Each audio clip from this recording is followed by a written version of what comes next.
à vrai dire, je vous ai promis la dernière fois qu'on allait continuer avec le Massa Moshavot du Rav Kook et du Rav Sonnenfeld, mais j'ai pensé faire un petit pas en arrière pour faire justice aussi aux Chassidim, c'est quand même, ça a une certaine importance, et parler des Aliyot des Chassidim, enfin, ça nous fait revenir, ça nous fait revenir un siècle et demi en avance, mais je pense que c'est important, surtout qu'on va voir, il y a énormément de petits points auxquels on va toucher qui sont d'une actualité très prégnante. Zéro. Donc, Aliyah des Chassidim, tout d'abord, je répète jamais assez, je ne suis pas un spécialiste. Donc, ce que je vais dire, c'est basé sur plusieurs choses, sur des articles de Avraham Yahari, et bon, sur un doctorat d'un ami à moi qui s'appelle Ilya Lourier, sur les Lubavitch, sur le Rav Rashab, le cinquième Rav, c'est-à-dire entre 1880 et quelques et 1920, donc qui est d'une assez grande importance dans la période du temps dans laquelle on va parler, et les recherches du professeur Aryeh Morgenstern, et puis des discussions avec des amis qui sont des chassidim et qui présentent leur position. Mais bon, on va commencer avec l'histoire. Et aussi le livre du professeur Eliezer Ravitsky. Professeur Eliezer Ravitsky, mais bon, ça, je pense qu'on va y toucher peut-être plus la prochaine fois qu'aujourd'hui. Je pense qu'aujourd'hui, ça va être encore un peu... on ne va pas y arriver. Tov, on a parlé... Si on revient, il y a quelques mois, de la Aliyah des Talmidei Agra, des étudiants du Gaon de Vilna, qui sont montés en 3 grandes vagues. À l'époque, ça s'appelle grande vague, effectivement, d'Aliyah. 511 personnes, 1808, 9-10. Autour de l'année Teka. Teka, Beshofar Gadol Echeruteinu, Teka, sonne, fait entendre, etc. Mais, chose intéressante, les aliyot des Chassidim, c'était en 1777. C'était plus d'une génération avant, plus de 40 ans avant. On va y arriver. Ils étaient, et ça c'est des aliyot de groupe, mais il y avait des aliyot des individus et pas de simples chassidim, mais le mari de la sœur du Baal Shem Tov, le Rabbi Gershon Avraham Mikitov, qui est monté dans les années 60 du XVIIIe siècle, c'est-à-dire il y avait des aliyot individuels qui, de gens qui venaient, qui s'installaient à Jérusalem, à Tzfat, Rega, à l'époque, Hebron, on va y arriver avec la rabbinite Menucha Rachel et avec la Mishpachat Slonim, etc. Je vois que c'est connu ici, mais ça c'est plus tard. Ça c'est plus tard. Bon, maintenant, la première aliyah de groupe, elle part en quelques centaines de personnes, enfin quelques dizaines de personnes, mais qui amassent en cours de route encore des pauvres juifs qui les rejoignent. Ils arrivent après 5 mois de route. 5 mois, c'est pas peu. C'est le temps que ça prend. Ils arrivent après 5 mois de route ils s'établissent à Tzfat. Mais d'abord, je voudrais dire qui sont partis. C'est les leaders du mouvement chassidique, les étudiants, les élèves du Maguid de Mezerich, le Rav Menachem Mendel de Vitebsk, le Rav Abraham de Kalisk, et ils sont accompagnés par le Alter Rebbe, le fondateur du mouvement Chabad, mais qui en route fait demi-tour. Il y a plusieurs raisons à cela. Pour qu'il y ait, enfin une des raisons essentielles qui est mentionnée, c'est pour que les chassidim ne restent pas sans berger, ne laissent pas délaissés. Une chose intéressante, pourquoi est-ce qu'ils partent? Il y a plusieurs raisons pourquoi ils partent. Ils partent de la région connue aujourd'hui comme la Biélorussie. Raïsine, et parce que quelques années auparavant, il y a eu tout d'abord une vague de pogroms qui en russe est appelée Kolishina et qui est menée par deux pogromchiks, Железняк et Gonta. Et c'est Gonta, je ne sais pas si vous avez entendu parler de la ville de Uman. Oui, c'est en Ukraine, c'est vrai. Ils y sont en ce moment. C'est pas tout à fait la Biélorussie. Non, c'est pas Nahon. Mais les pogroms, ils étaient. Enfin, bon, pourquoi est-ce que Rabbi Nachman a tenu à être enterré à Uman? 17 000 ans, enfin, je ne sais pas combien, mais... Pourquoi? Parce qu'il voulait être enterré auprès de juifs, des milliers de juifs massacrés en 1768 dans cette vague de pogroms menée par Gonta et par Железняк. Maintenant, une seconde, pourquoi est-ce que je le mentionne? Parce que un monument en son honneur vient d'être inauguré il y a un mois à Uman. Comme héros national, nationaliste de Gonta. Et à Uman, c'est une très bonne chose à savoir. À chaque fois qu'il y a des personnes qui s'enthousiasment à aller au Uman, je dis, mais est-ce que vous savez pourquoi et comment et dans quel cadre et qui est là, etc., etc. Et pourquoi est-ce que véritablement le Rabbi Nachman a tenu à être enterré là-bas? Bon, donc ça c'est une des raisons. C'était dit entre parenthèses, mais c'était des parenthèses, c'est à mon avis des parenthèses assez importantes. C'est-à-dire que des pogroms qui rappelaient aux Juifs les pogroms de Khmelnytsky d'un siècle avant, pardon, 2 siècles avant, mais vous imaginez, ils étaient d'une intensité, d'une force telle pour servir à donner le coup de départ à une Elia qui, à l'époque, était considérée de masse, mais pas seulement de masse, pas seulement des dizaines et après des centaines de personnes, mais aussi la fleur de la fleur, la crème de la crème de la société chassidique. Deuxième chose, c'était le Kherem du Gaon de Vilna, qui a été énoncé en 1772 et qui a mis, bien entendu, exercé une certaine pression sur beaucoup de cours chassidiques qui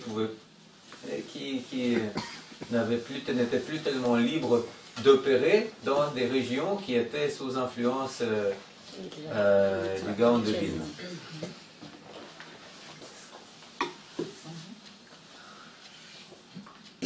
Encore une chose pertinente à nos jours et très intéressante, c'est quand le Alter Rebbe, quand le Rav Shneur Zalman de Liadi retourne à Liadi, eh bien,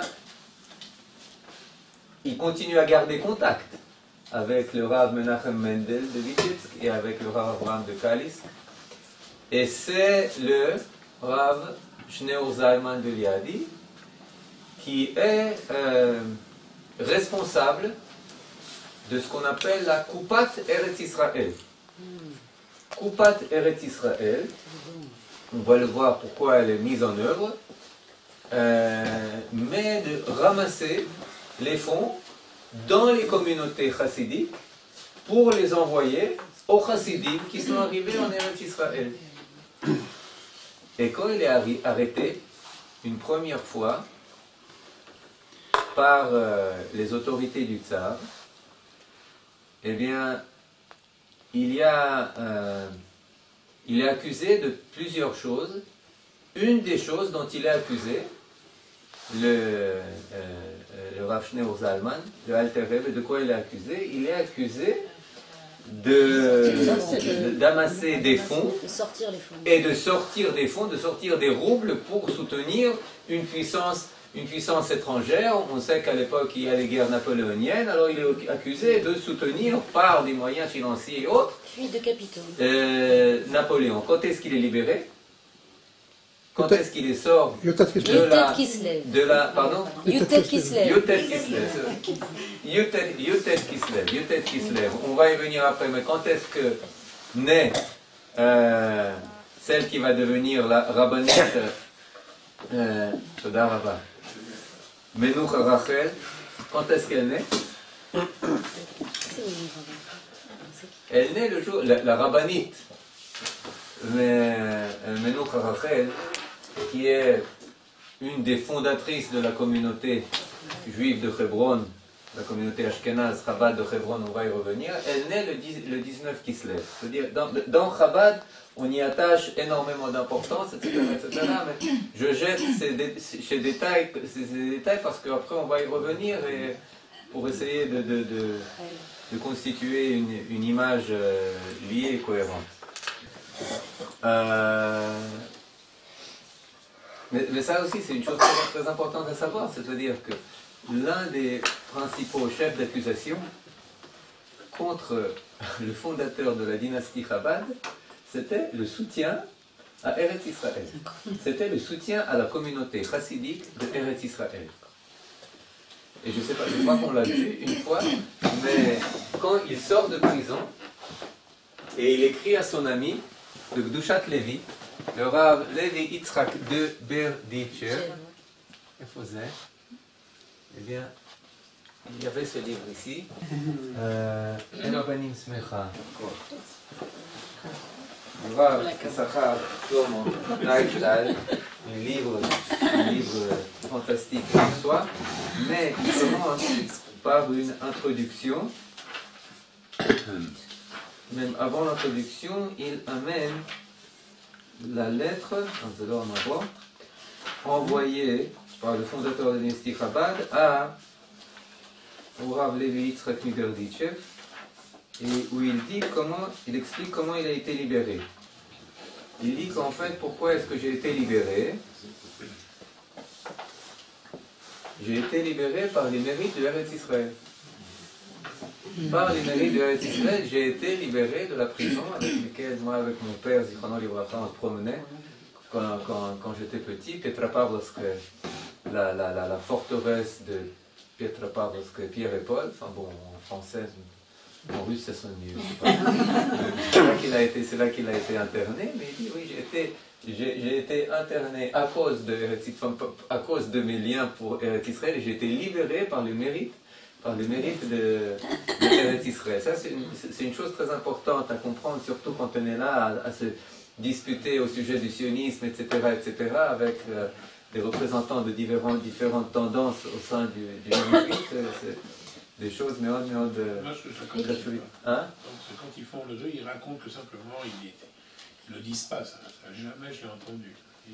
C'est pour ça qu'il faut le savoir. C'est pour ça qu'il faut le savoir. C'est documenté, c'est présent, c'est écrit, c'est écrit de la main du.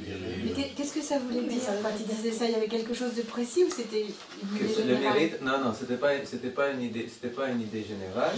C'est pour ça que je voulais le trouver pour le dire d'une manière plus précise, mais. Ils ont révélé des secrets, que c'était permis de révéler des secrets. Le mérite duquel il parle, c'est-à-dire que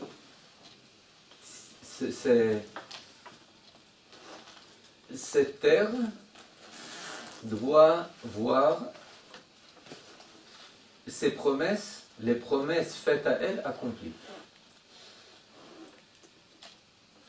Quelles sont les promesses faites à cette terre, Israël? Le retour de ses enfants. Le retour de ses enfants. C'est-à-dire, ce n'est pas une promesse, un serment qui est tenu vis-à-vis de ses enfants, mais c'est avant tout un serment qui doit être tenu vis-à-vis de cette terre. Elle doit voir le retour des Bnei Israël.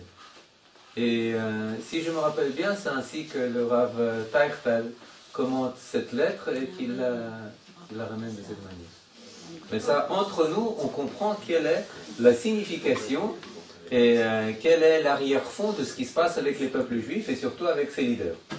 Et surtout avec ses leaders, et c'est ainsi que le voit. Il voit comme acteur principal dans ces péripéties autour du peuple juif, peu importe qu'à l'époque tout le peuple juif vive dans la zone du peuplement, il n'y a pas encore vraiment, il vient juste de se constituer, hors des frontières de Eretz Israël. Alors à Eretz Israël, on l'a dit, il y a à peine 6000 juifs, etc.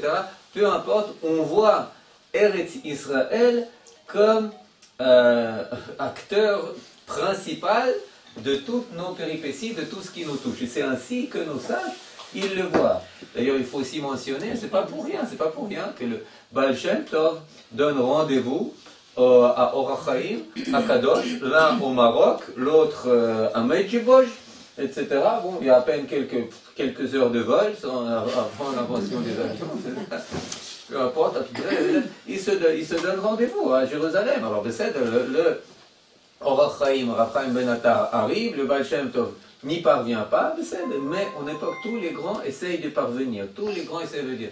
Les leaders, les trois grands leaders du mouvement chassidique partent tous les trois en Eretz Israël. Il y en a un qui revient pour pas, comme on l'a dit, pour pas laisser les chassidim véritablement sans quelqu'un qui les dirige, sans quelqu'un qui les oriente, qui les guide, etc.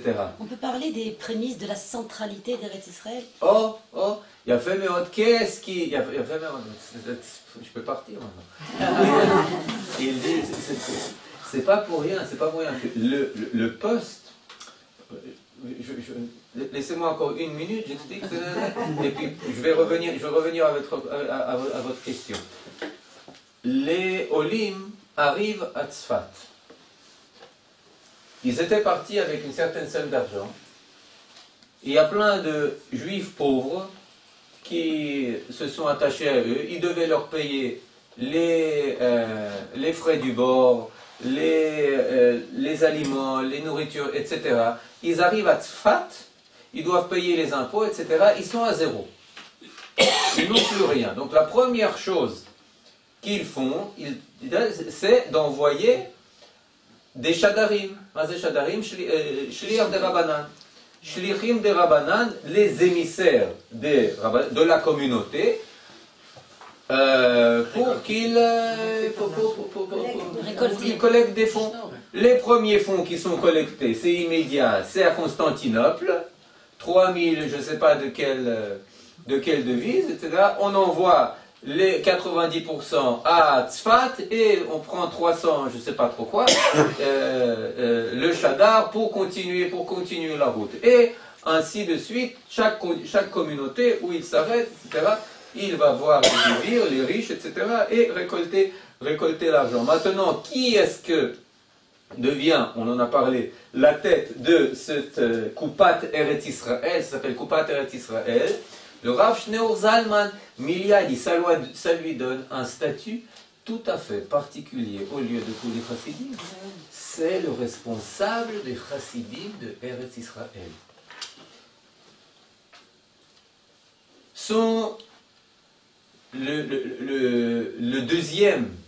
Le troisième rabbi de Chabad, Dov Ber, va installer une Koupat Keren Kayemet. Bien entendu, ça ne va pas être appelé la Koupat Keren Kayemet, ça va s'appeler la Pushkes. La Pushkes qui va exister dans toutes les maisons des chassidim, où ils donnent de l'argent, des chassidim Chabad dans son cas, mais dans des autres aussi. Pushkes, où tu mets quelques kopecks pour Eretz Israël. C'est-à-dire la boîte bleue, elle avait ses antécédents, elle avait...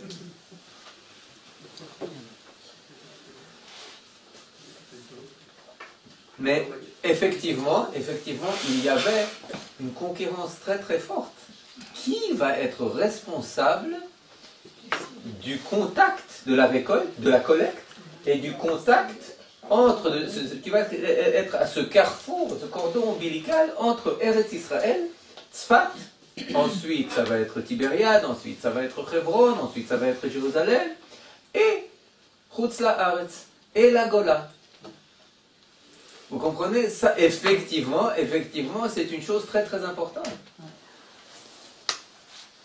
Deuxième raison, cette personne et ses émissaires, c'est les premiers, comment dire, la première sornoute.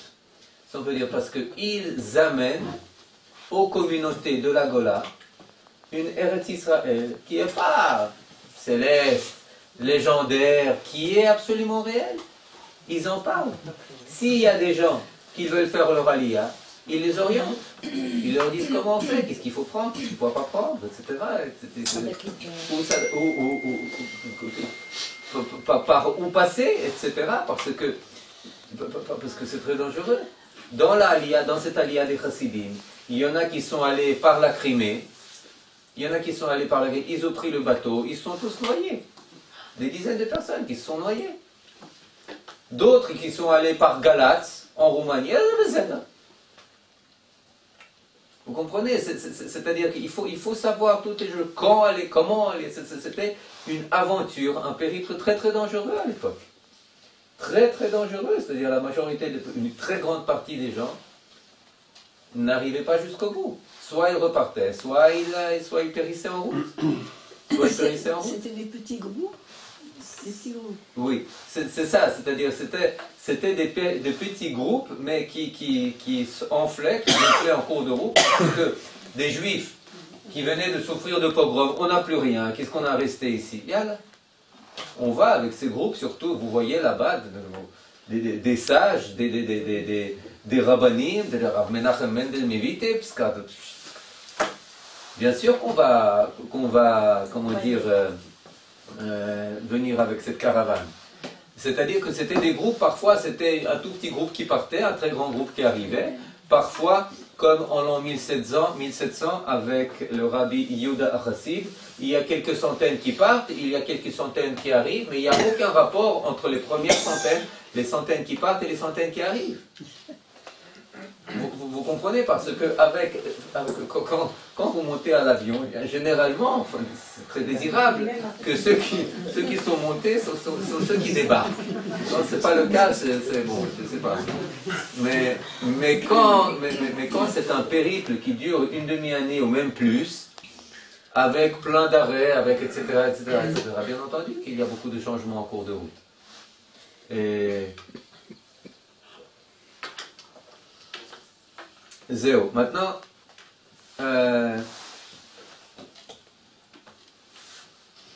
il s'installe à Tzfat. Pourquoi il s'installe à Tzfat?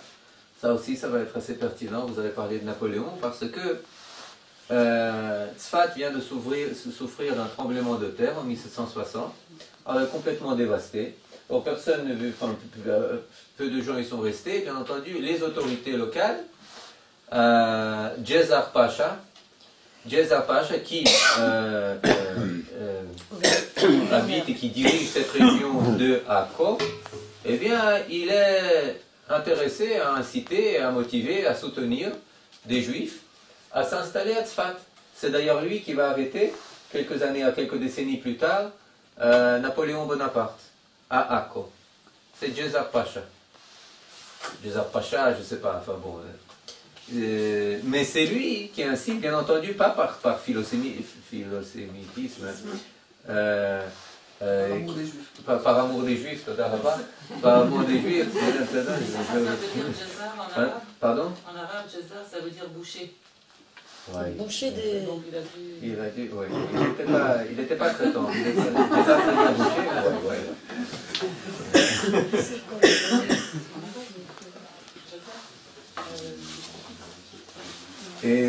Oui. Et bon, pourquoi il veut? Parce qu'il veut reconstruire la ville. Alors on s'installe à Tzfat. Il y a là-bas des juifs séfarades. Il y a maintenant là-bas des juifs chassidim. Baruch Hashem arrive une lettre annonçant le Kherem du Gaon de Vilna contre le Chassidim une lettre adressée aux Sfaradim arrive à Tzfat, mais comment est-ce que vous pouvez accueillir ces chassidim? Il faut les jeter hors de la ville. Et ce qui fait que cette communauté, la communauté ashkénaze chassidique, avec à sa tête le Rav Menachem Mendel Mivitebsk, part à Tibériade pour renforcer la communauté juive à Tibériade. À Tibériade, les séfarades les acceptent. Le Cherem de Vilna n'arrive pas jusqu'à Tibériade. Mais ce qui est très intéressant, c'est que... Pardon ? C'est incroyable. Ce qui est très intéressant, c'est que les marlocotes, les controverses entre les juifs, quand c'est en Eretz Israël, eh bien, ça... c'est méfazer, ça a des, comment dire, des résultats qui sont positifs. Il faut retenir que le Rav Menachem Mendel Mivitebsk, en réponse à ce frère, il dit que là, Itiashvut, que l'établissement en Eretz Israël ne peut se faire que par Darkei Shalom. Si j'ai fauté, si j'ai fait quelque chose je m'excuse, etc., mais il ne répond pas. Il ne répond pas à ce frère, c'est aussi une politique à relever. Oui, mais les Sfaradim n'étaient pas... pardon, excusez-moi, les Sfaradim n'écoutaient pas la fatwa, entre guillemets, qui a été émise par le mouvement Litaï.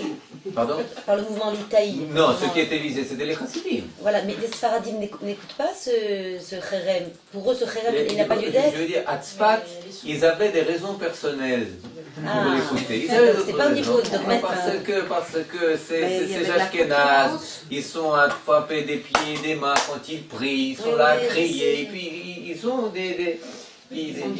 avec leurs dons, ils sont très différents. Et quand ils écrivent à leur communauté mère en Biélorussie ou ailleurs, quand ils parlent de ces séfarades, eh bien, c'est pas que des compliments. Mais ils ne sont pas considérés comme hérétiques, voilà, c'est ça par les séfarades. Non, ils sont pas, mais ils sont quand même suffisamment différents.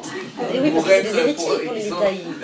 Je pense que le problème du Gaon de Vilna, c'est qu'il est considéré comme hérétique. Et s'il a transmis cette conception aux Sfaradim de Tzfat, c'est logique qu'il les ait fichus à la porte. C'est pas ça, non ? Oui, ils sont présentés comme des hérétiques. Ils sont présentés comme des hérétiques, mais quand même, la dernière fois qu'ils ont vu le Gaon de Vilna, ça date de quelques années. C'est-à-dire que ils ont leur autorité. Ils ont à qui s'adresser. Pour preuve, quand le même message arrive à Tibériade, il ne fait aucun effet.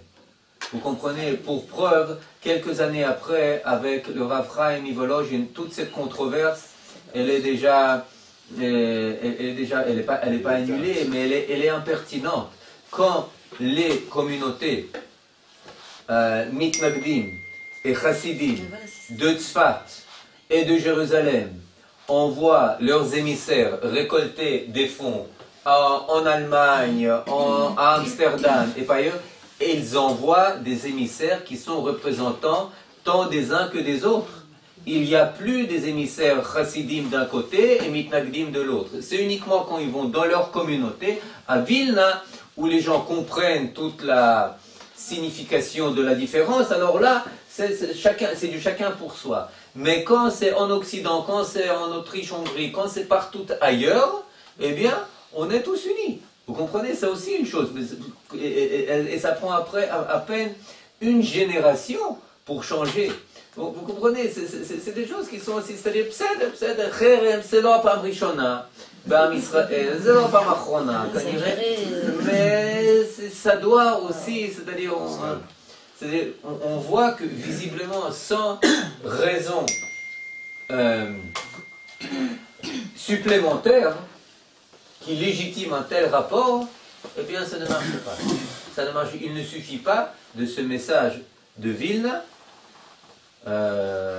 pour comment dire, faire adopter ce boycott par les séfarades. Non, mais ça c'est une chose. Les Shadarim, ils partent partout. Ils vont au Maroc, ils vont en Algérie, ils vont dans tout le monde juif. C'est une chose très très importante. On l'a vu la dernière fois, mais ceux qui ont donné des fonds considérable pour la reconstruction de la Khourva, de la synagogue centrale ashkénaze de la vieille ville de Jérusalem. C'est la communauté de Fès. On l'a vu. C'est les Juifs de Fès.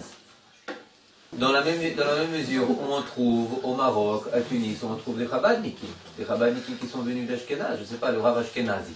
D'où il a son nom, c'est pas qu'il dit pas que c'est Chabad, mais il y avait des contacts. Il y avait pas seulement des contacts, etc. On l'a mentionné avec le Baal Shem Tov et le Or HaChaim, etc.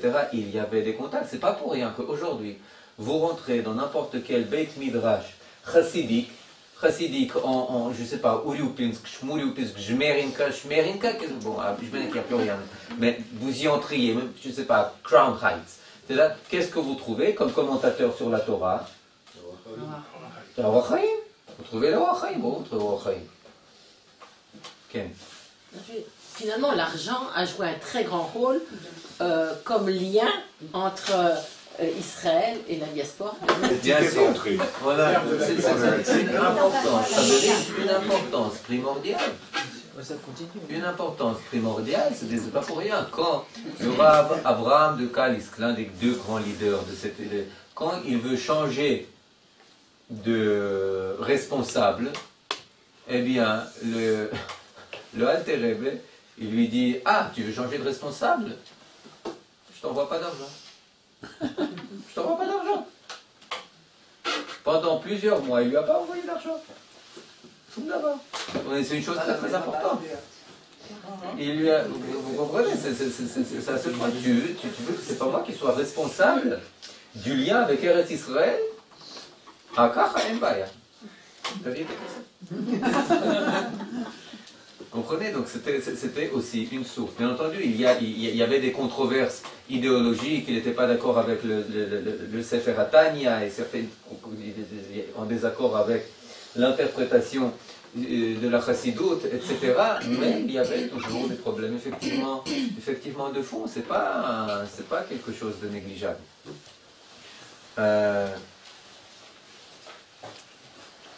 Donc on est arrivé à Tzfat, on est arrivé de Tzfat à Tibériade, on est arrivé à la Kupat Zdaka, etc., etc., etc. Maintenant, c'est-à-dire on a déjà deux villes. Maintenant arrive l'an 1823 et 1823 pour plusieurs raisons, aussi de controverses. Le mouvement de Chabad veut avoir une place à soi. Une ville d'importance où il n'y a pas de prouchim. Il n'y a pas les prouchim, il n'y a pas les étudiants du Gaon de Vilna. Il n'y a pas les rabbanim de Shklov, Israël, Menachem Mendel, etc. On ne les veut pas.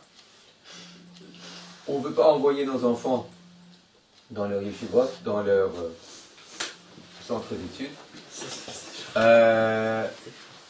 Il envoie ses émissaires à Hebron. Il y a une communauté juive à Hebron, mais vu qu'il envoie là-bas, ensuite, la petite fille du Admor Hazaken, la petite fille du Rav Shneur Zalman de Liadi, Menucha Rachel, la rabbinite Menucha Rachel, Slonim c'est le nom de son mari, ils achètent une place à côté de la synagogue Abraham Avinu, et ils s'établissent là-bas. Il y a plus d'une centaine de familles de Chassidim de Chabad qui vont ensuite s'établir à Hebron.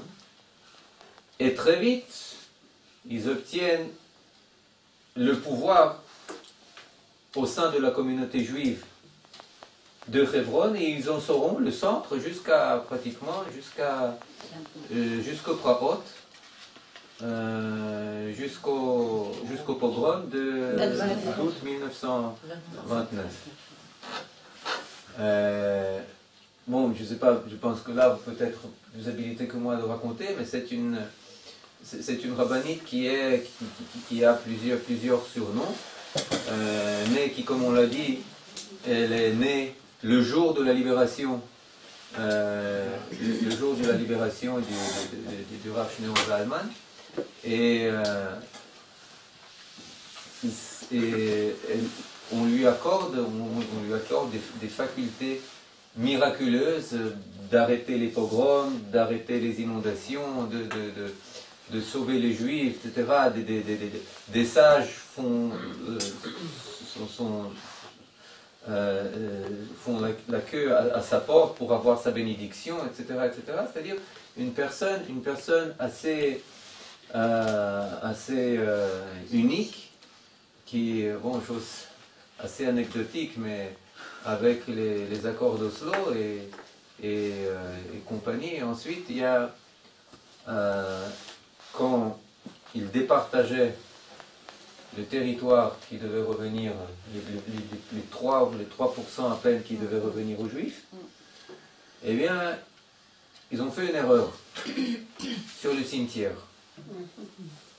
Ils ont fait une erreur sur le cimetière, et là où il y avait la tombe de la rabbinite, ça a été accordé à Arafat, Imarchman Zichro. Et les gens du Yishuv juifs à Hebron se sont rendus compte. Ils ont dit, oi, oi, oi, il faut appeler les Chabadnikim. Il faut appeler les Chabadnikim. Et les Chabadnikim, ils ont fait un scandale. Moi, je sais savoir, comme il se doit, et il dit, vous faites tout ce que vous voulez, rien entendre, on fait une révolution si la tombe de la rabbinite, si on ne peut pas arriver à la tombe de la rabbinite. Pérez a fait des pieds, des mains, etc. Enfin, peu importe. Et ce qui est intéressant, c'est que ensuite,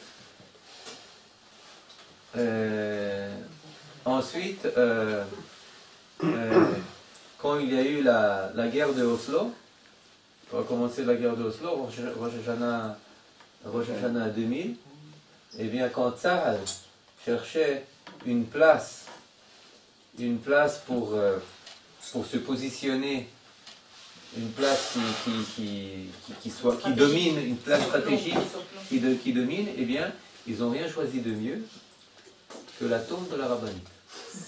C'est un mausolée? Oui, c'est une sorte, oui, que la tombe de la tombe de la rabbinite pour se positionner là-bas et de là dominer toutes les positions arabes, etc., etc. Et dans le Yishuv, ils écrivent et ils disent que comme nous on a défendu la rabbinite, et la rabbinite nous défend. Vous voyez, une chose très... D'ailleurs, il y a une histoire encore qui relie, c'est vrai, j'anticipe un peu, mais lorsqu'on regarde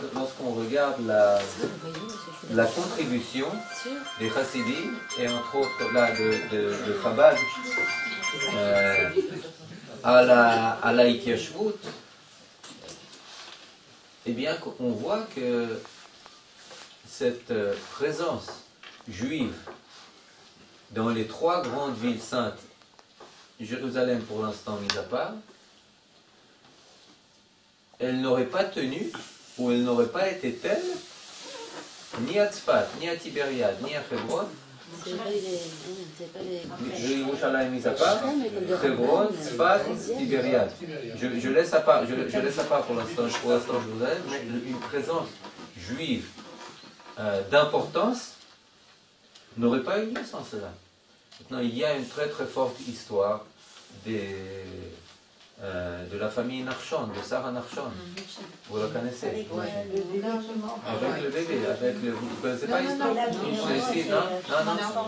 Non, c'est une histoire qui est extraordinaire. Vous devez la rencontrer, vous devez la voir. C'est ça, vous savez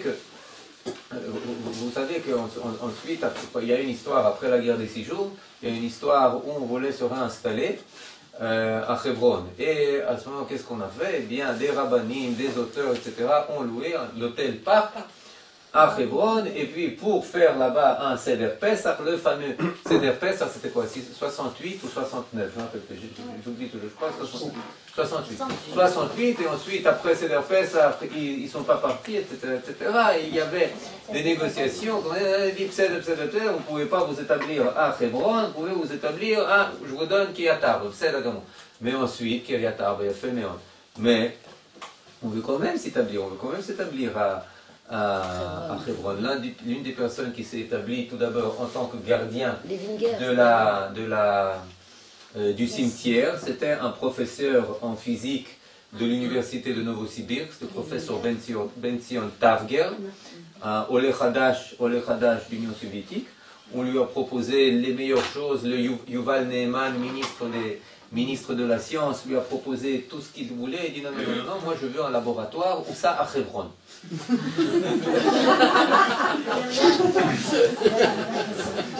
Ah non, c'est pas possible, je peux te donner à Tel Aviv, je peux te donner tout ce que tu veux, pas à Hebron. Non, c'est de Renbaya, donne-moi pas, alors je veux être gardien de cimetière à Hebron. Et c'est lui qui a retrouvé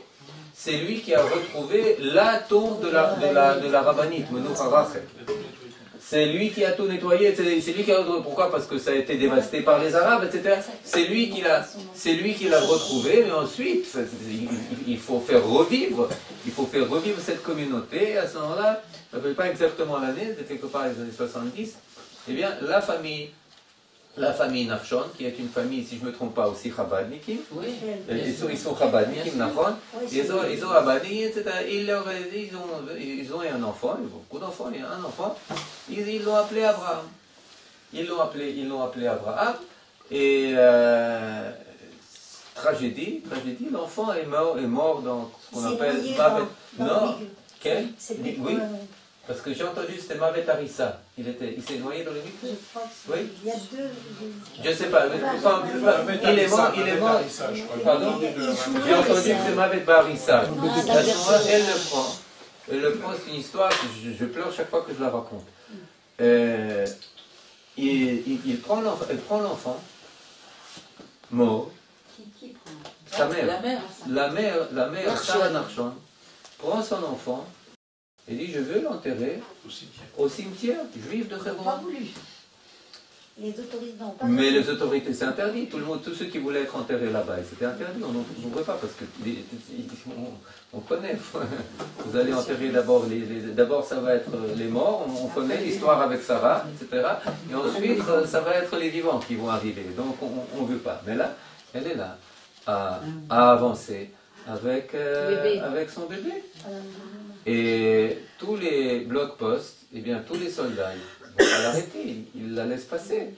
Ils appellent le ministre de la Défense, Shimon Peres, à l'époque, je crois que c'était l'année 77, 76, quelque chose comme ça, et il dit, Yalla, Knoula. Knoula, elle arrive au cimetière, creuse non, je crois qu'elle j'avais entendu qu'elle est restée toute une journée debout à attendre. Ils l'ont bloquée.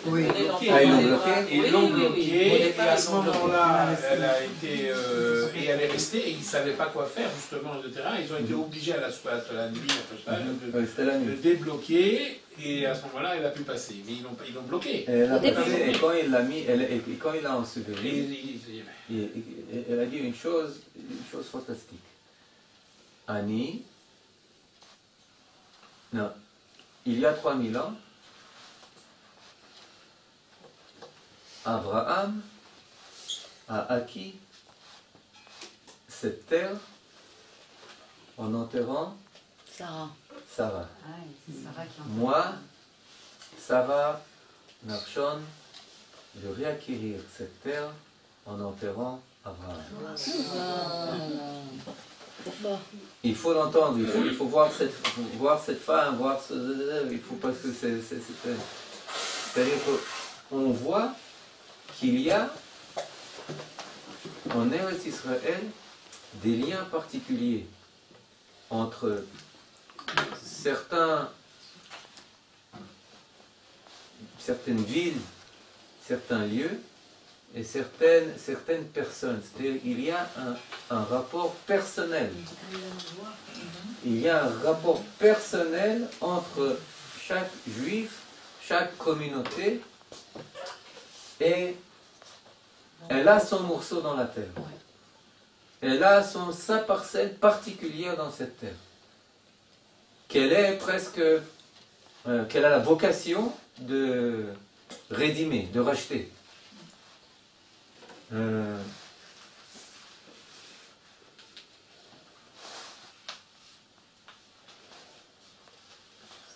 Bon, maintenant,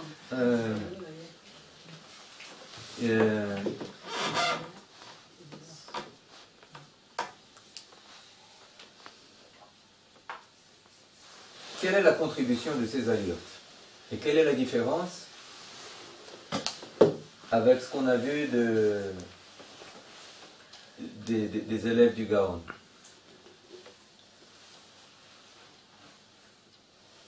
D'un côté, il y a beaucoup de points similaires.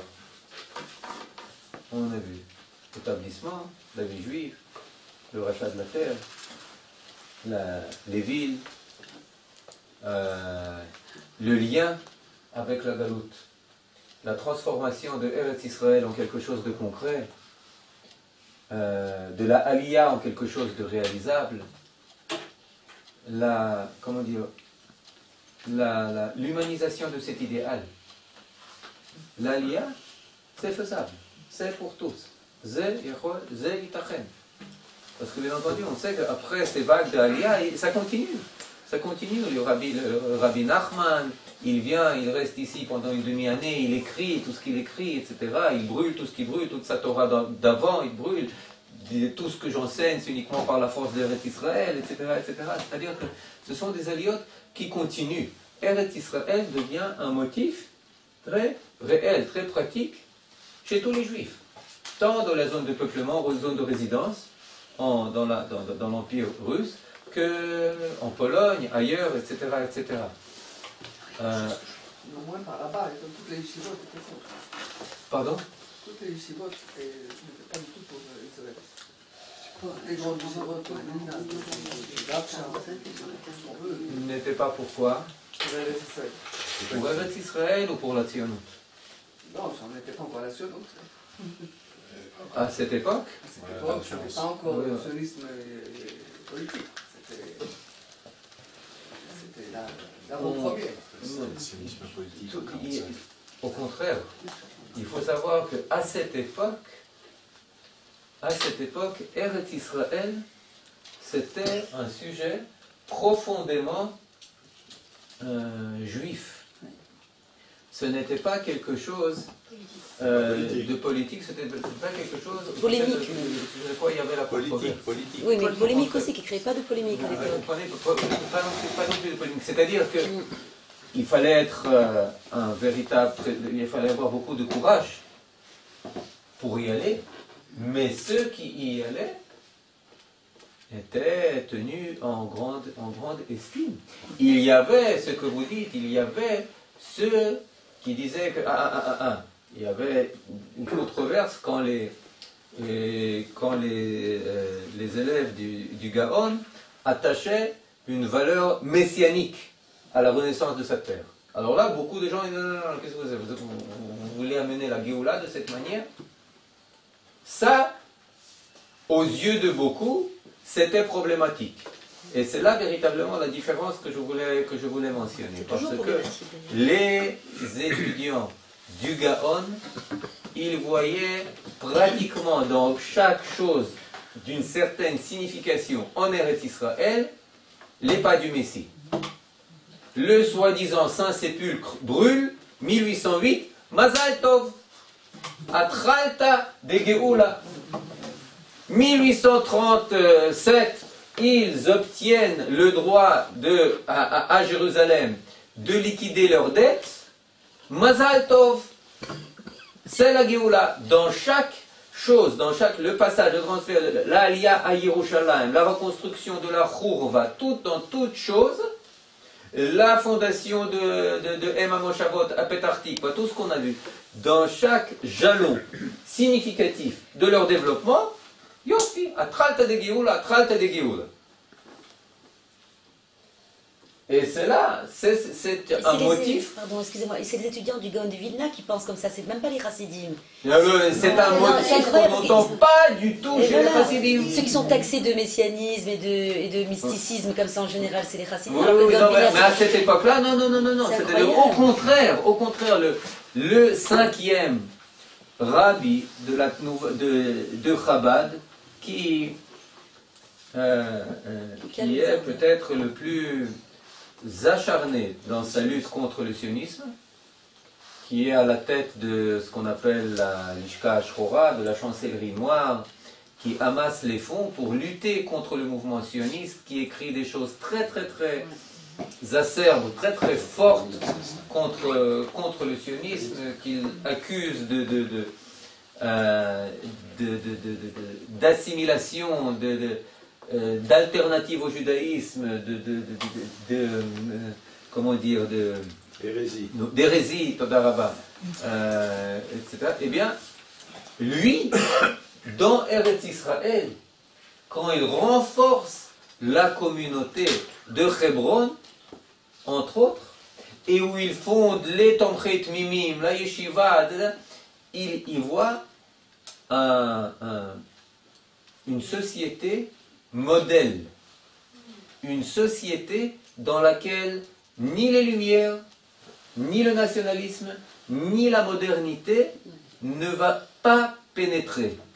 Elle est absolument, comment dire, hermétique à ses idées et à ses valeurs, encore plus hermétique que dans toute l'Europe, sauf Lubavitch, sauf la localité Lubavitch. C'est-à-dire que tous les autres, eh bien, ils sont sous influence russe, occidentale, etc.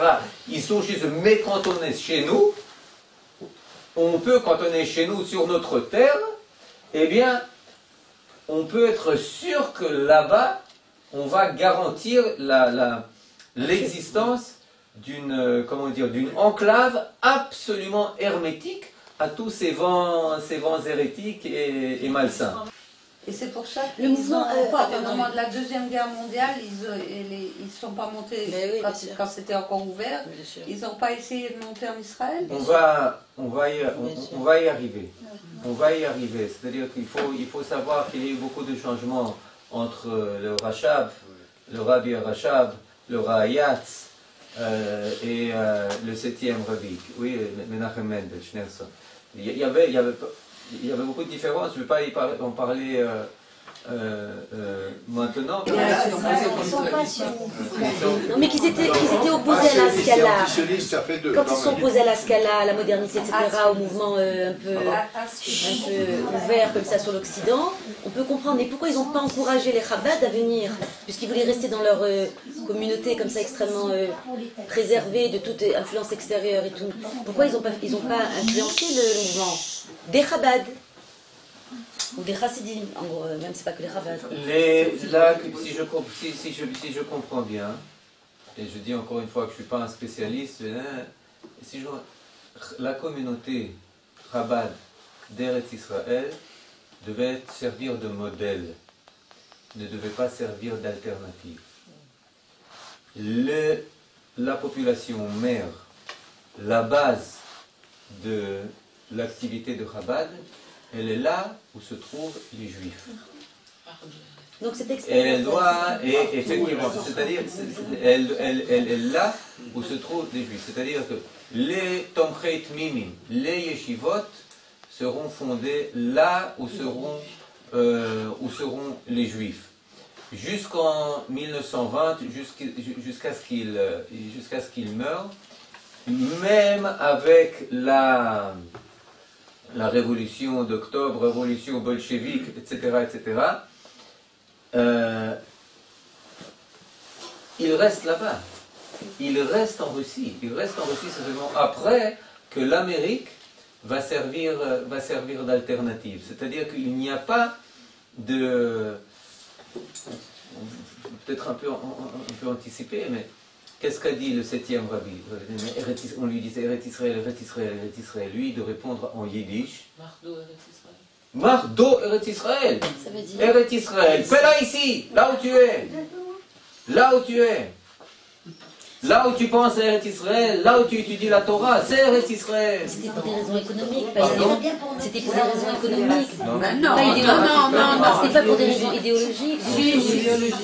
Bien sûr que mais on a compris ça, et on a du mal. À partir du moment où ils sont regroupés entre eux, avec leur mode de vie, etc., de créer une Eretz Gdusha, comme ils appellent ça, pourquoi ils se sont refusés? C'est pour des raisons économiques, forcément. Non, parce qu'il vient de dire que c'était comment non modèle. Il vient de dire. Oui, mais le modèle, justement, il faut qu'il se remplisse. Je sais pas. C'est expérimental. Quand on parle du 19e siècle, je comprends pas du tout. Le 19e siècle, ils envoient leurs émissaires, ils envoient leurs familles, pas moins que les autres, peut-être même un peu plus.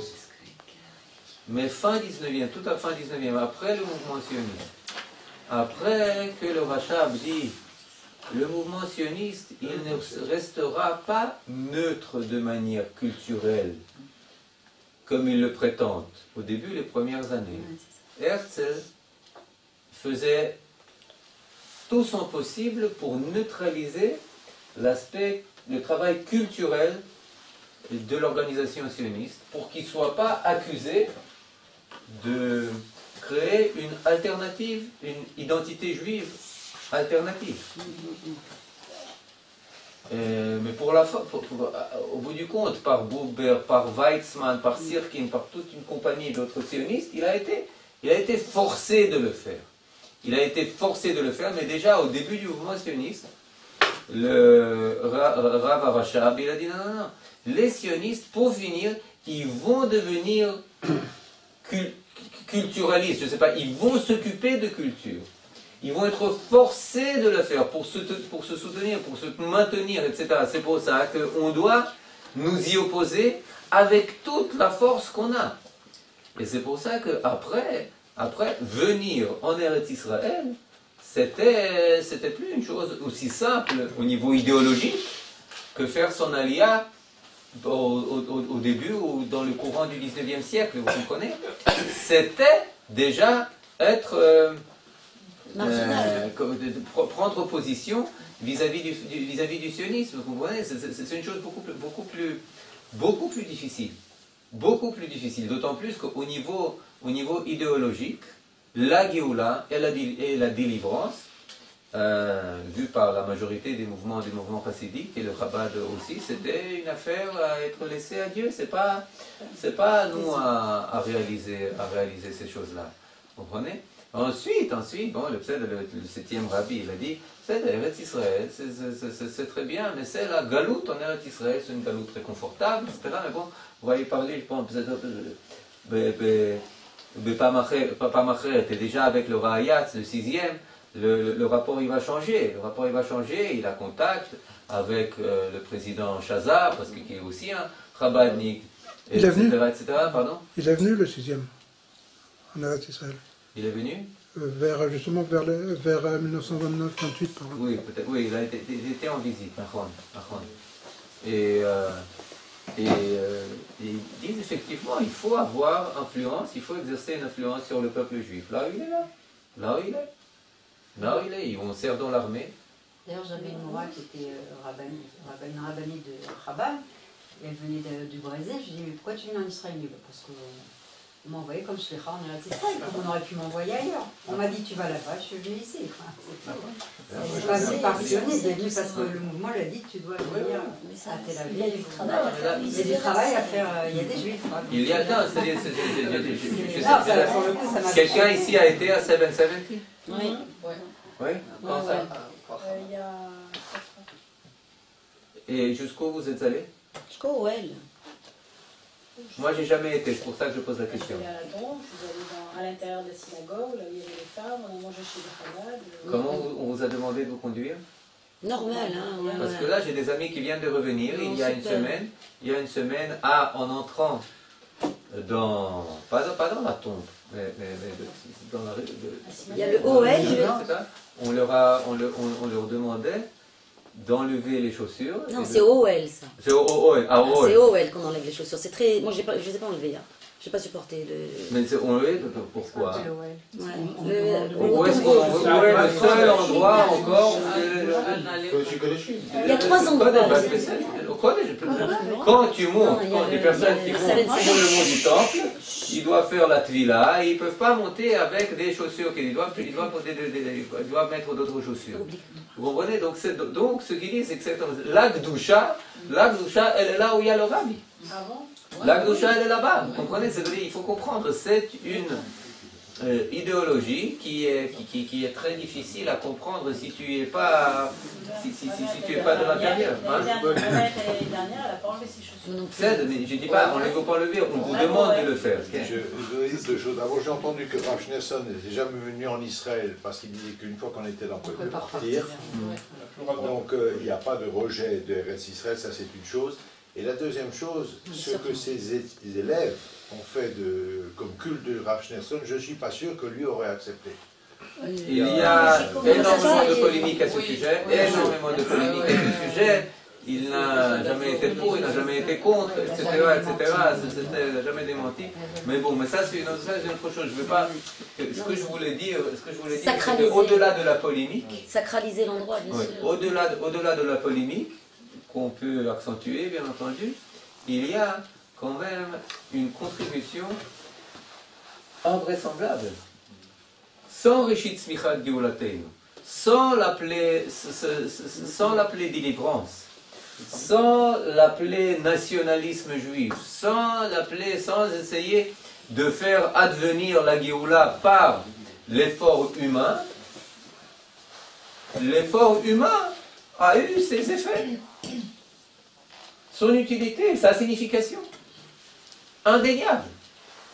Indéniable. Bien entendu que si c'était avec une idéologie adéquate, on pourrait dire qu'est-ce que vous auriez atteint, etc., etc. Mais là, je pense que c'est aussi important de voir l'autre aspect de cette chose. L'autre aspect de cette chose, on voit, il y a ces 3 villes, il y a le contact, il y a ensuite la communauté aussi de Jérusalem qui est fondée, etc., avec le Kollel Chabad de Jérusalem, qui est aussi très très antisioniste, etc. Mais il y a eu des choses, des choses d'importance. Et peut-être qu'il y a enfin bon, j'anticipe encore une fois, peut-être encore une chose à rajouter, c'est que cette poursuite de la Gdushat Aprat, de faire mettre des tefilines encore, c'est une chose quand elle est détachée du klal, mais c'est une autre chose lorsqu'elle est active au sein d'une plateforme collective klalite qui est très très forte. Vous comprenez, quand c'est détaché d'une réalité collective juive, et même qu'est-ce que ça m'importe qu'encore un juif mette des tefilines et qu'encore un autre commence à manger kasher et à réciter le Shema Israël et dire encore des psukim et je ne sais pas trop quoi. Ça a une différence, ça joue un rôle individuel. Ce juif-là, il va peut-être avoir une meilleure place de Olam Haba, Mazel Tov, Yerusam. Mais quand une même activité prend place dans l'armée, où les gens se mobilisent, se font recruter, pas dans le Nachal Haredi, là, l'Omanien, Dafka lo benachal, Dafka chez les Tzantranim, Dafka chez les Nachal Kibbutznikim, Dafka, etc. Précisément là où il y a le moins de là, et bien, tout d'un coup, cette action de Kiruv Levavot, de rapprochement, d'influence de ce patrimoine, elle a un effet tout à fait, elle a un effet global. Quand c'est fait au niveau des religieuses, mais quand ils se font la base de tous les Israéliens, à Dar el Salam, à je sais pas, toutes ces villes, toutes ces Katmandou, Shmatmandou, toutes ces villes en Inde, au Tibet, au Népal, au Thaïlande, etc. Et que quand vous demandez aux Juifs, je le demande toujours, aux Juifs qui ne sont pas tellement toujours respectueux du Shabbat en Eretz Israël, raconte-moi ton expérience la plus juive. Chaque fois, la première qu'il me raconte, ouais, c'est der Pesach de Katmandou. Où est-ce que tu as mangé ta première matzah? À Dar el Salam. Vous comprenez? C'est-à-dire que dans un début, hein. C'est ça, dans une comment dire, une dynamique, dans une dynamique où le klal est en train de renaître, et bien entendu, cette péoula pratique sur toutes les molécules, vu que ces molécules sont rattachées à un corps qui est vivant, bien entendu qu'elles ont un effet tout à fait différent que si c'était chaque molécule prise à part. Tu lui souffles, elle s'allume et ensuite elle s'éteint.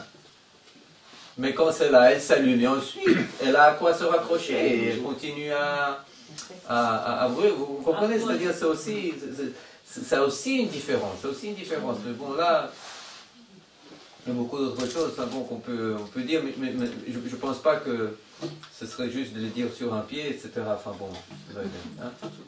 Mais c'est pour ça que le Rav actuel de Russie, qui est grand copain avec Poutine, c'est un Chabad, et pourtant la bibliothèque de Schneerson, elle est toujours en Russie, hein, elle n'est pas sortie de Russie. Ils ont gagné le procès, je crois, non? Oui, ils ont gagné une partie encore du travail. Une partie qui a été ouverte. Cette recherche, elle a été faite entre autres sur la base de cette bibliothèque, une partie qui a été ouverte. Super. Je ne dirais pas que le grand rabbin de Russie, de Chabad, eh bien, il a un rôle très fort dans le retour des Juifs à Israël. Non. Et par contre, Poutine, il paraît qu'il a un rapport très spécial avec les Juifs. Oui. C'est sa voisine qui l'a. Il était dans une maison avec, à l'époque, il y avait une maison, plusieurs familles. Lui, il habitait avec une famille juive qui le recueillait parce que ses parents, ils n'étaient pas du tout à la maison. Ils y voyaient un futur chef du KGB.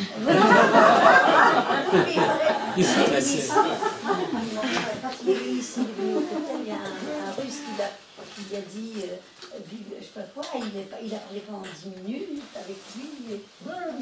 Son enseignant, c'est une classe d'école, et compagnie. Mais d'une manière plus... D'une manière plus triviale, est-ce qu'on peut dire que les chassidim, que la chassidoute est plus opposée au retour en Israël que les mitnagim, comme ça, de manière triviale, comme ça là? Il y a une chose, c'est que chaque chatser, chaque cours chassidique se formait comme une mini-royauté. Et chaque admor s'envoyait comme un roi. Par exemple, la rabbinite Menuch Rachel, bien dans Chabad, on l'appelait la Tsarskaya Familia. Mazet Tsarskaya Familia, c'est la famille du tsar, c'est-à-dire la famille royale. Pourquoi? Parce qu'elle était la petite fille, et parce que sa sœur était mariée au Tzemar Tzedek, et lui, elle était la petite fille du fondateur, etc., etc. Ça. Et quand arrive, tout d'un coup, un juif qu'on appelle Herzl Melech Israël Hay Vekayam,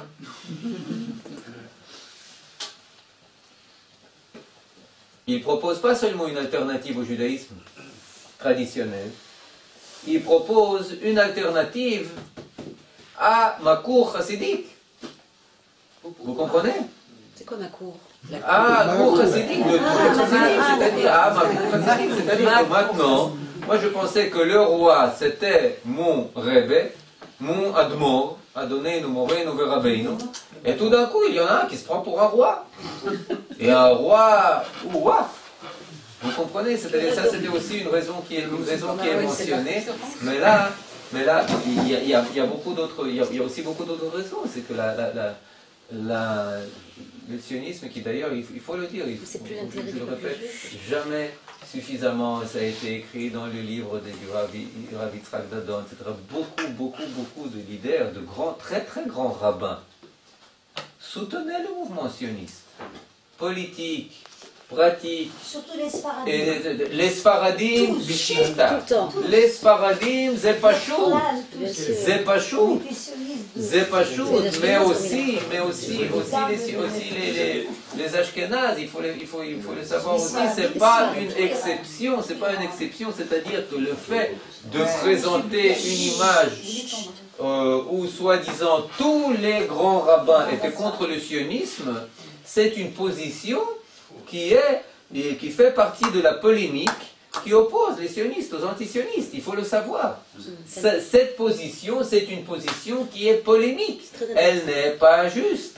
Elle n'est pas juste. Quand on regarde le Meshech Chochma, Rav Meir Simcha Midvinsk, c'est clou, Rav Meir Simcha Midvinsk, un sage, il est 50 ans, il était à la tête d'une communauté des plus importantes. Le Rav Kook, Zeklum, le Rav Moïlev, Zeklum, le Rav Gutmacher, Zeklum, le Nativ Mivolojin, le chef de la communauté, de la Yeshivat Volojin, Zeklum, vous comprenez, et on peut continuer la liste. On en avait parlé il y a quelques temps de ça, l'enterrement de Herzl à Vienne, décrit par Stefan Zweig dans Le Monde d'hier, est extraordinaire. Il décrit combien de chassidim sont venus de Russie, de Pologne, de tous les pays, en caftan. Il y avait des centaines de milliers de personnes. Il n'avait jamais vu un enterrement comme ça à Vienne. Sur plusieurs pages, il décrit, c'est vraiment très émouvant. Il y avait ici une alliance très malsaine entre les socialistes d'un côté et les charedim antisionistes de l'autre, où les uns disaient que tous les religieux étaient contre, pardon? Non, pas les bundistes, non, les sionistes socialistes, qui disaient, il y a fait le sionisme c'est une affaire de chilonim. Les religieux n'y ont jamais eu rien à voir. Rien à voir. Et les religieux de dire, nachon meod. Nachon meod. Les sionistes, c'est une révolte, une rébellion contre le Kadosh Baruch Hu. Nous, les saints, on n'y a rien à voir avec eux. Vous comprenez? C'est-à-dire que tous ceux qui étaient entre ces deux mouvements et qui étaient très nombreux et très significatifs, eh bien, on ne les entendait pas parce qu'on ne voulait pas les entendre. Et une des choses qui est en train de refaire surface aujourd'hui, tant dans la recherche que dans la réalité, c'est exactement le contraire. C'est exactement le contraire, c'est que énormément de rabbinim et énormément de juifs religieux étaient à la tête, à commencer par les Talmidei Gaon Mivilna, étaient à la tête, à la source du mouvement sioniste. Ils étaient à la source. Mais par contre, ceux qui étaient anti-sionistes, excusez-moi, c'était les maskilim, puisque Herzl n'a même pas pu faire son premier congrès à Munich, il a dû aller à Bâle. C'est-à-dire, il y avait beaucoup, c'est-à-dire, c'est une chose aujourd'hui, et c'est pour ça qu'aujourd'hui, il faut plus que nuancer, c'est dire que tout c'était des ch'touyot.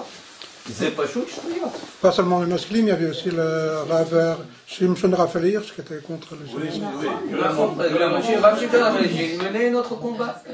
Et le Rav Hildesheimer, il était sioniste. Vous comprenez, beaucoup d'autres venant des mêmes régions. Vous comprenez, je parle pas du milieu du 19e siècle. Là, c'était à l'époque, idéologiquement, c'était plus facile, on pourrait dire. Oui, avec le Rav Kalischer, le Rav El-Kalai, le Rav Natonek, etc. Non, je parle du début du 20e.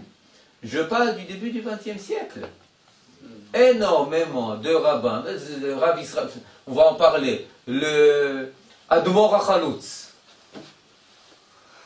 Le Admor HaChalutz, je ne sais pas, vous lisez le livre du Rav Goronchik. Mais d'où il venait? Le Chassidut de Gour. La Chassidut de Gour, j'ai entendu l'histoire de...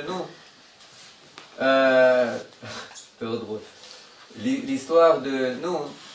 celui qui est à la tête de Almagor. Il nous racontait l'histoire, sa famille.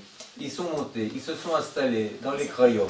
Kiryat Chaim. Ils se sont installés là-bas. Ils avaient une synagogue où il y avait les chassidim de Gour et il y avait les chassidim de quelque chose d'autre. Bien entendu, les chassidim de Gour étaient plus influents, etc., etc. Ils ont tous servi dans Tzahal, dans l'artillerie. Il disait comment est-ce qu'il est. Vous connaissez l'histoire? Il y a les tireurs, il y a le pointeur, il y a tu tires ou tu pointes, etc. Tous les trucs, etc. Il dit Reb Duvit ist mechubad mit eine Bombe. Reb Duvit ist mechubad mit eine Bombe. Comme il y a la Torah, il y a la bombe. Tu amènes la bombe et tu tires. C'est-à-dire qu'il faut. C'est pas. C'est là clown. C'est là clown. Je ne sais pas encore de son nom. Mais ce qui fait que l'image, elle est véritable, beaucoup plus nuancée. Je ne dis pas qu'il n'y a pas eu beaucoup d'opposition, je ne dis pas, etc. Mais il n'y avait pas il y avait un combat au sein du monde chassidique. Il y avait des chassidouyot comme Sadi Gour, comme Rougine et bien d'autres qui étaient véritablement très sionistes. Etc. Et il y avait des chassidouyot qui étaient absolument antisionistes. D'ailleurs, l'une des plus gros rivaux de la chassidoute Chabad, c'est les Satmerim. Ça, les Satmerim, c'est vraiment pas des amis. Non, les Satmerim, les amis Shogaïm. Au niveau du sionisme, vous comprenez? C'est-à-dire, il y a beaucoup de choses. Même les Breslev, ils sont très nombreux. Ils sont très nombreux. Très nombreux.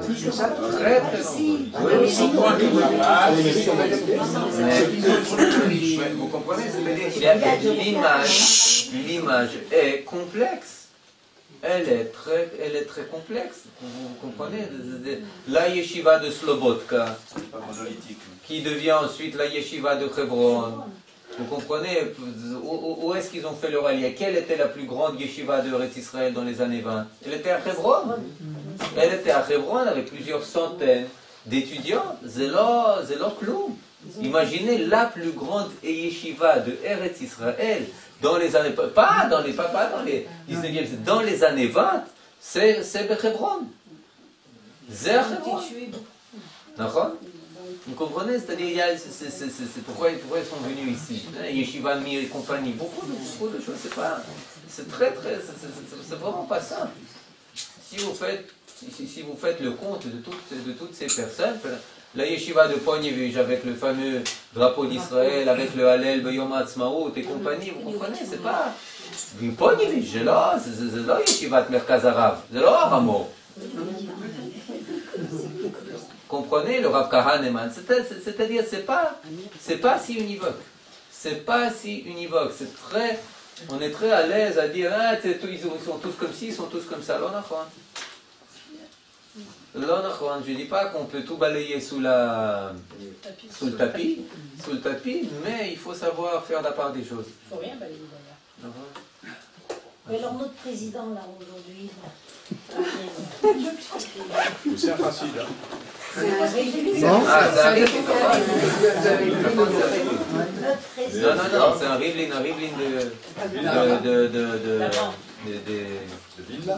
pas des Chabadniks. Chez les Chabadniks, il y avait aussi un Yosef Rivlin, mais c'est pas celui-là. Non, il fait des Rivlin, des étudiants du Gaon. Des étudiants du Gaon.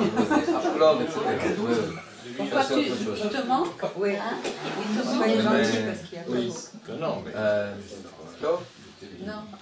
Un petit truc anecdotique, parce que moi, ma famille est montée à Tzfat dans les années 1830 et j'ai tous les documents à la maison. Et ben, ils sont partis aussi à cause des épidémies, pas que des pogroms. Il y avait des épidémies terribles. J'ai quelqu'un dans la famille, une arrière-grand-mère, elle a eu sur 10 enfants, il n'en restait plus qu'un. Ils étaient tous morts. Et elle a dit, si déjà je ne veux pas perdre le dernier, je pars en Eretz Israël. Ouais. Ils sont mal alors ils sont partis chez le rabbin, parce que le rabbin donne l'autorisation et tout. Le rabbin n'a pas donné, alors elle est allée voir un autre rabbin. Elle a dit, tu vois, mon rabbin il me donne l'autorisation, le mari n'a rien pu dire, ils sont partis. Voilà. C'est des histoires. Oui, mais Rab ont sorti avec une histoire qu'on avait ils n'avaient pas le droit de dire ils n'avaient pas le droit de partir en Israël. Alors ils sont sortis ils sont arrivés dans une autre ville où il y avait un autre rabbin, et là-bas il leur a dit ah oui, vous pouvez, il n'y a pas de problème. Continuez comme ça, les Israël. Je cherchais le rabbin que vous avez envie d'écouter. Vous avez les documents? Ah oui, je suis en train de traduire en hébreu là pour les petits-enfants parce que c'était écrit en yiddish, ma grand-mère l'a traduit en français, et maintenant moi je dois le traduire en hébreu. J'ai pas le choix. Mais c'est extraordinaire. Côté de la famille, c'était du côté de la famille donc, qui sont montés à Hébron en 1770, par là, 80, et l'autre côté de la famille, c'était donc à Tzfat, c'était d'Afka avec les Tagdim. Et les deux côtés. Ils se sont réunis en Eretz. Comment ils ont pu se marier entre eux? Il n'y avait pas beaucoup de juifs ici. Non, il vaut mieux rester célibataire. Non, il y a eu un tremblement de terre à Tzfat. Il y en a qui se sont mariés, c'était les derniers survivants. On leur avait dit, si vous réfugiez dans la belle Knesset du Haré, il ne se passera rien. Je sais pas, ils se sont réfugiés là-bas. Et effectivement, tout a été détruit sauf la belle Knesset. C'est-à-dire qu'il a fallu un tremblement de terre. Et les c'était pas coup de foudre.